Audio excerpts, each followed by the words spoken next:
कक्षा 10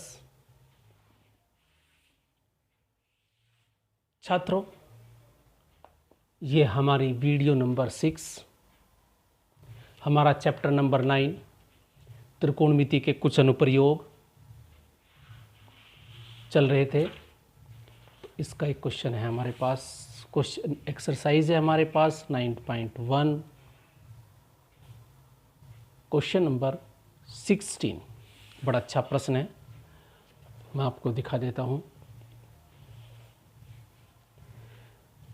ये 16 क्वेश्चन है। मीनार के आधार से एक सरल रेखा में 4 मीटर और 9 मीटर की दूरी पर स्थित दो बिंदुओं से मीनार के शिखर के उन्नयन कोण पूरक कोण है, कॉम्प्लीमेंट्री एंगल हैं। सिद्ध कीजिए मीनार की ऊंचाई 6 सेंटीमीटर। छात्रों, इस टाइप के क्वेश्चन इसमें एग्जाम्पल में भी हैं हमारे पास, जो मैं आपको पूर्व में कई करा चुका। तो सभी आप इसके एग्जाम्पल अवश्य करें। हमारे इसमें एग्जाम्पल 6 एग्जाम्पल हैं, अच्छे एग्जाम्पल हैं। 6 के 7 एग्जाम्पल हैं, तो 7 क्वेश्चन आपको बहुत अच्छे क्वेश्चन दिए हुए हैं और एग्जाम्पल भी बोर्ड परीक्षाओं में काफ़ी पूछे जाते हैं। तो छात्र इनके एग्जाम्पल भी अवश्य करें। तो अब हम लेते हैं इस एक्सरसाइज का लास्ट क्वेश्चन 16। हमारे पास क्या है, एक मीनार है। देखो सर, ये एक आधार है, एक क्षैतिज रेखा है, इस पर एक मीनार है। पी क्यू एक मीनार है, ए बी मान ली, पी क्यू मान ली, जो तुम्हारी इच्छा है। तो पी क्यू एक मीनार है,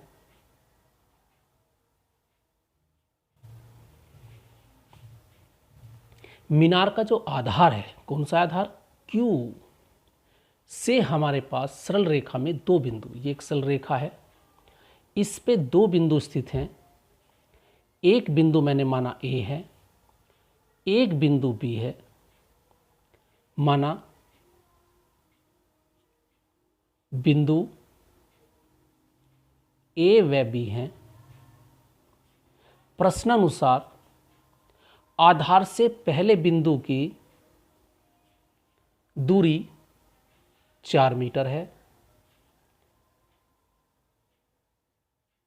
ये 4 मीटर है, और दूसरे बिंदु की, ध्यान रहे, आधार से यहां से 9 मीटर है, ये ध्यान रहे आराम से। तो हमारे पास जो दूसरा बिंदु है उसकी दूरी 9 मीटर है, जो बिंदु बी है। अब वो कहता है इन बिंदुओं से, दो बिंदुओं से मीनार के शिखर के उन्नयन कोण देखे गए। तो देखो हमारे पास यहां से एक ऑब्जर्वर यहां है, ये हमारे पास क्षैतिज रेखा होगी उसकी बेस लाइन, और मैं इसे ए से मिला देता हूं, तो ये हमारे पास होगी लाइन ऑफ साइट। अब जब ये यहाँ ऑब्जर्वर है तो ऊपर की ओर देखेगा, तो एक कोण ये बनेगा उन्नयन कोण। फिर हमारे पास बिंदु बी है, इसे ज्वाइन कर लेते हैं। और जब अब हमारे पास ऑब्जर्वर यहाँ है, तो ये हमारे पास क्षैतिज रेखा होगी, लाइन ऑफ साइट हमारे पास यानी दृष्टि रेखा ये हुई। तो फिर ऊपर की ओर कोण बन रहा है एक कोणीय। तो हमारे पास दो उन्नयन कोण हैं। तो प्रश्न में कहा है कि उन्नयन कोण पूरक कोण है। तो छात्रों, आपको पूरक कोण की परिभाषा पता होनी चाहिए। पूरक कोण क्या होता है, इसे हम कॉम्प्लीमेंट्री एंगल कहते हैं। ऐसा कोण युग्म, क्योंकि हमेशा ये युग्म से, पेयर से मतलब है कॉम्प्लीमेंट्री एंगल, ऐसा कोण युग्म जिनका योग 90 डिग्री होता है, वे कोण पूरक कोण अर्थात कॉम्प्लीमेंट्री एंगल कहलाते हैं। एक देखो होता है एक सप्लीमेंट्री, संपूरक कोण, उनका योग 180 डिग्री होता है, वो संपूरक कोण होता है। तो छात्रों, हमें दिया है प्रश्न के हिसाब से, अगर मैं कहता हूं ये एंगल थीटा है और ये एंगल फाई है, तो प्रश्नानुसार इन दोनों कोणों का योग 90 डिग्री है। प्रश्नानुसार थीटा व फाई जो उन्नयन कोण है पूरक कोण है।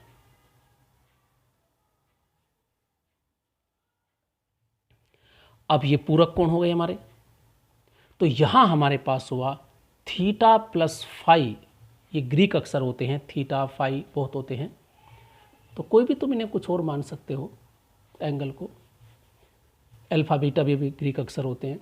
तो ये हमारे पास 90।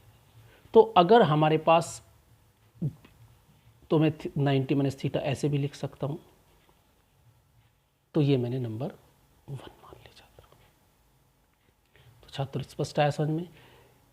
ए से शिखर को देखा गया, उन्नयन कोण थीटा बनता है।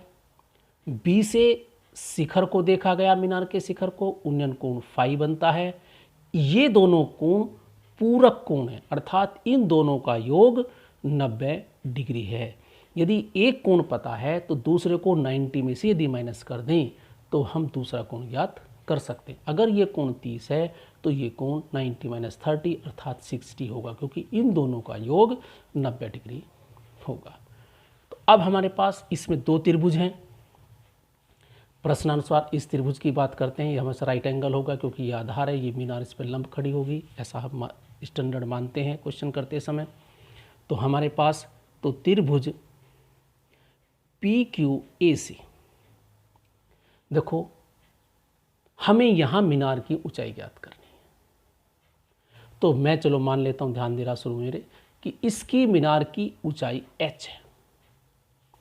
तो पी क्यू एक मीनार है, तो हमने कहा P Q equal to h लिख लिया। तो क्या हो गया, पी क्यू एच है जो हमें ज्ञात करनी है। तो पी क्यू एक मीनार है, माना P Q equal to h, तो लिख लेंगे जो हमें ज्ञात करनी है। तो अब आते हैं त्रिभुज पी ए क्यू से, पी क्यू ए से। तो देखो यहाँ हमारे पास आधार पता है, सामने वाला लंब h है, तो इनमें संबंध लंब बटा आधार, तो हम tan थीटा लिख लेते हैं। तो tan थीटा इक्वल टू हुआ लंब P Q Aadhaar Q A, या tan थीटा इक्वल टू आगे पी ए की वैल्यू हमने h मान ली, पी क्यू की वैल्यू ऊंचाई है, और क्यू ए प्रश्न के हिसाब से 4 मीटर, और से मैंने नंबर 2 दे लिया छात्रों। तो ये हमारी होगी समीकरण नंबर 2।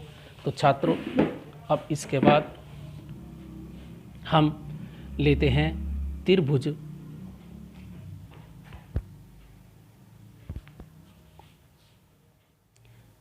पी बी क्यू से, इससे। तो यहाँ हमारे पास एंगल फाई है, सामने वाला लंब है, और ये हमारा आधार हुआ। तो tan फाई पी क्यू लंब, आधार है क्यू बी, या tan phi equal to P Q h upon 9। तो छात्रों यहाँ फाई में एलिमिनेट कर रहा हूँ, समीकरण नंबर 1 से फाई का मान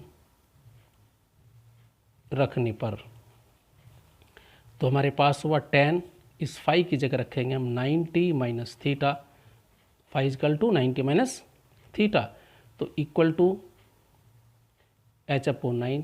तो याद करो एक फॉर्मूला होता है, आपको बता चुके पूरक कोण वाले, tan 90 degree minus theta, tan 90 minus theta क्या होता है छात्रों, कोट थीटा। तो इसकी जगह लिख सकते हैं हम cot theta equal to h बटे 9। तो देखो छात्रों प्रश्न में थीटा और फाई नहीं दिए थे, ये हमारे अपने माने हुए वेरिएबल है। प्रश्न में तो कहा था बस केवल ये पूरक कोण है। तो देखो थीटा अब हमें हटाना है। देखो इसमें थीटा और h दो वेरिएबल हैं, इसमें थीटा और h भी दो वेरिएबल हैं। तो अगर थीटा हट जाए तो हमारा h ज्ञात किया जा सकता है, h ही हमें फाइंड करना है। तो देखो ये सर, ये देखिए बच्चा, तो ये tan थीटा है, ये कोट थीटा है। हम जानते हैं tan थीटा और कोट थीटा का मल्टीप्लीकेशन 1 होता है, या कोट थीटा होता है 1 अपॉन tan थीटा, ऐसे भी कर सकते हैं। तो मैं समीकरण नंबर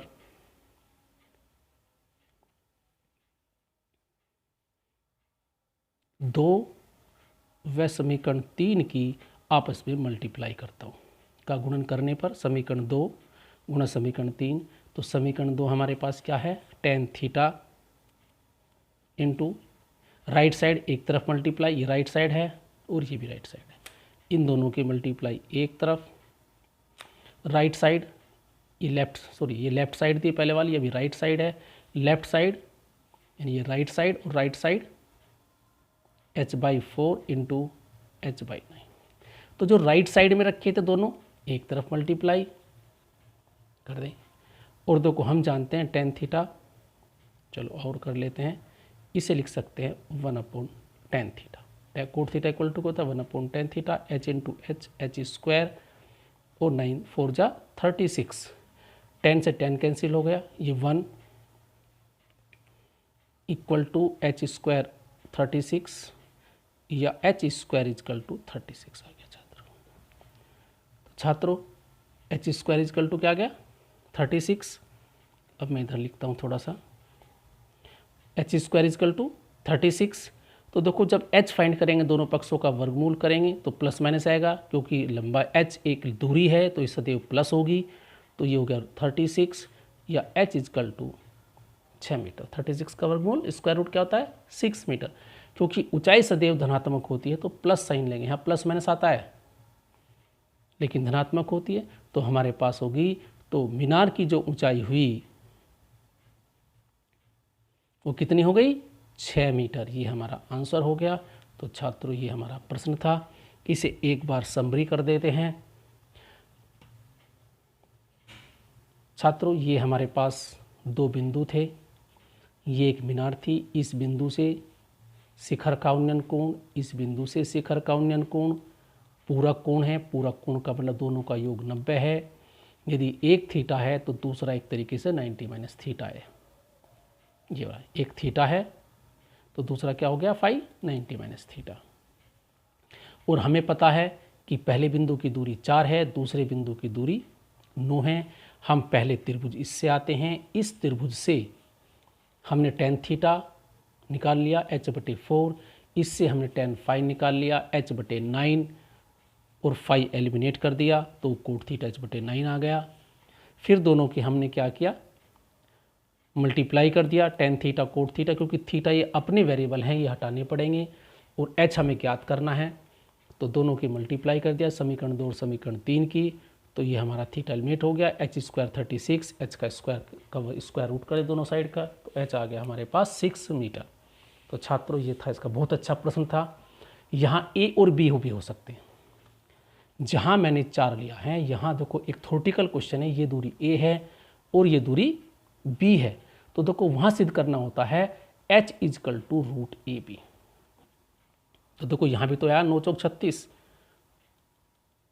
तो ये ए बी है एक तरीके से, तो ये क्वेश्चन थ्योरेटिकल यहाँ ए भी हो सकता है और यहाँ बी भी हो सकता है, तो तुम 9 और 4 की जगह ए और बी पुट कर सकते हैं, और ये क्वेश्चन थ्योरेटिकल बहुत अच्छा कई बार क्वेश्चन हो, ये काफ़ी आया क्वेश्चन, बहुत मोस्ट इम्पोर्टेंट क्वेश्चन है, इसे अवश्य तैयार करें। तो छात्रों तुम्हारा ये चैप्टर 9 त्रिकोणमिति के कुछ प्रयोग समाप्त हुआ। Thank you, have a nice day.